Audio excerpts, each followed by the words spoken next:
Assalamualaikum warahmatullahi wabarakatuh. Apa kabar rekan-rekan semua? Berjumpa kembali dengan mata kuliah pencegahan kebutaan.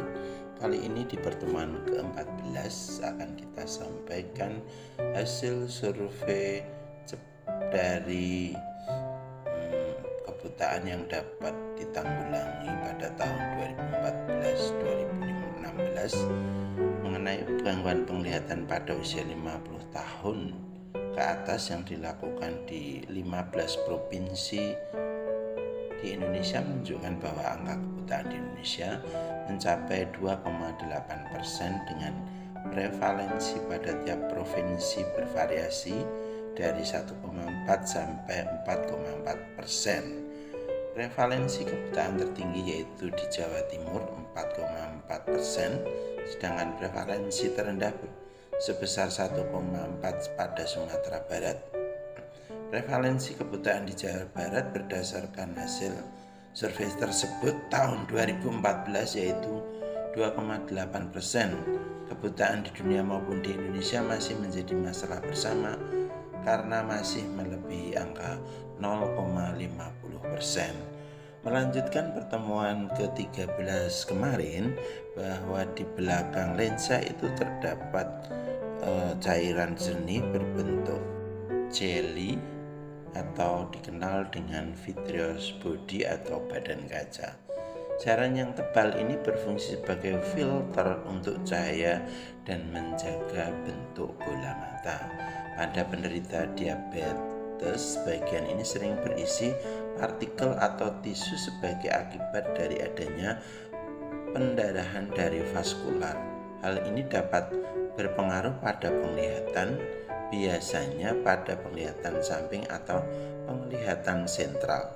Anak-anak dengan gangguan pada bagian ini akan melihat objek menjadi kabur dan tidak jelas, serta menimbulkan kesulitan dalam membaca dan melihat benda dari jarak tertentu. Setelah melewati cairan vitreous atau badan kaca, kemudian cahaya menuju retina. Retina letaknya berada paling belakang dari bola mata, berisi lapisan yang sangat sensitif terhadap cahaya.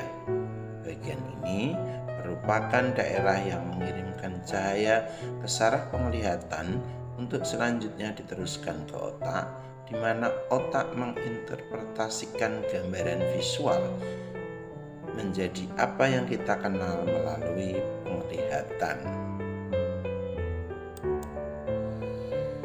Kelainan pada retina menyebabkan penglihatan kabur, tidak seperti penyakit mata lainnya yang berhubungan dengan rasa sakit.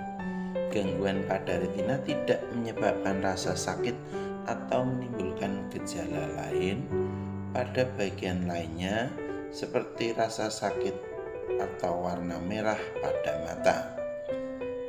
Di retina ada sel-sel fotoreseptif yang disebut dengan sel batang atau root dan sel kerucut atau dikenal dengan cone.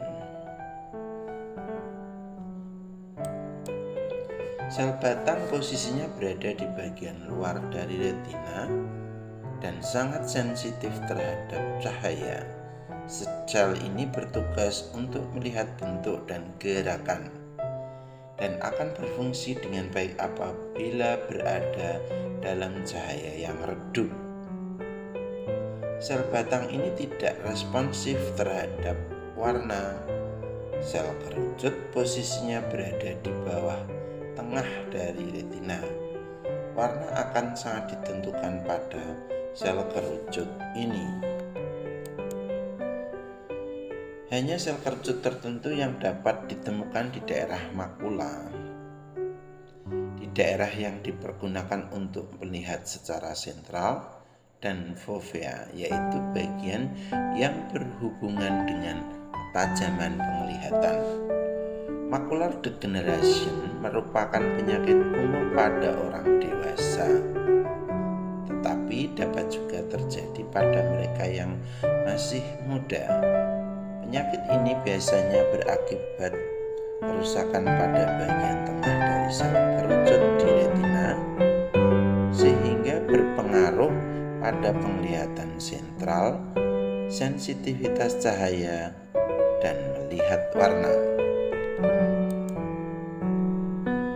Berikut adalah beberapa contoh kondisi penglihatan dari sekian banyak kasus yang dapat mempengaruhi penglihatan.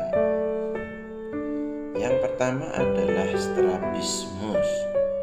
Otot-otot mata tidak dapat menahan kedua bola mata pada posisi yang sejajar. Yang kedua adalah amblyopia. Sebelah mata tidak dapat berkembang penglihatannya atau hilang penglihatannya sebagai akibat dari strabismus. Yang ketiga adalah katarak. Pengeruhan pada lensa sehingga tidak dapat meneruskan cahaya tepat ke retina. Jadi cahaya yang masuk ke dalam mata terhalang oleh pengeruhan pada lensa mata yang dikenal sebagai katarak.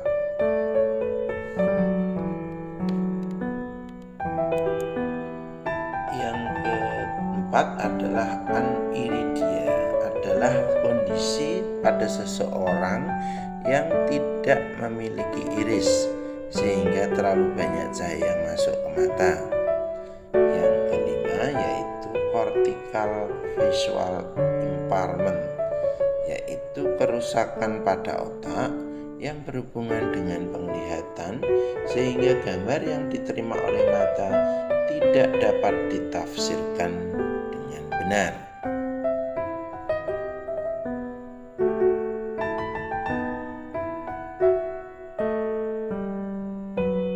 Demikianlah tadi pertemuan ke-14 yang terakhir untuk bahaya pencegahan kebutaan.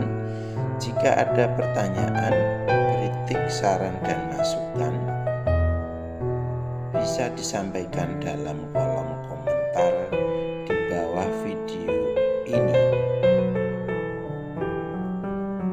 Dan juga jangan lupa mengisi kolom absensi di Siato maupun keaktifan Anda di YouTube memberikan komentar akan kita record.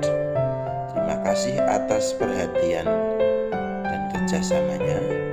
Mohon maaf atas segala kekurangannya. Berjumpa kembali dengan pelaksanaan ujian akhir semester. Wassalamualaikum warahmatullahi wabarakatuh. Terima kasih.